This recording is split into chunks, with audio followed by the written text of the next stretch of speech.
台下太空人林基怡返來台灣，今仔日是長期細漢的時捌大過台中，參訪過去提供駐台美軍物資的老米包廠。韓頭家佫開講甲真歡喜，講伊細漢的時陣一定是有食過頭家做的麭，才會當身體勇健做太空人。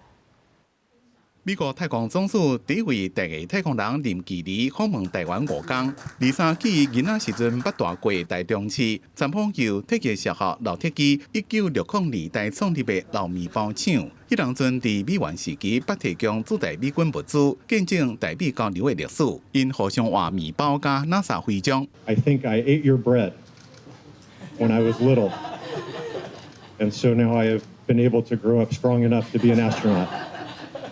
So thank you for your service to this community and for your hospitality and for the city's hospitality today. 我是燃烧人自己，照亮別人，我不想賺錢。林基怡捌2遍去國際太空站，並且擔任太空任務指揮官，佇國際太空站駐留超過311天，也是阿提米斯計劃幕後推動者之一。台中市長羅秀燕也接待林基怡及進前是美軍俱樂部的美村綜合服務園區參觀古建築物。也可以看到當時的那個牆面，我們保留下來哈，當做新舊融合，也當做紀念美軍俱樂部的一個牆面哈。And now have the opportunity to come back and share my experiences with my family here. So thank you for welcoming me home.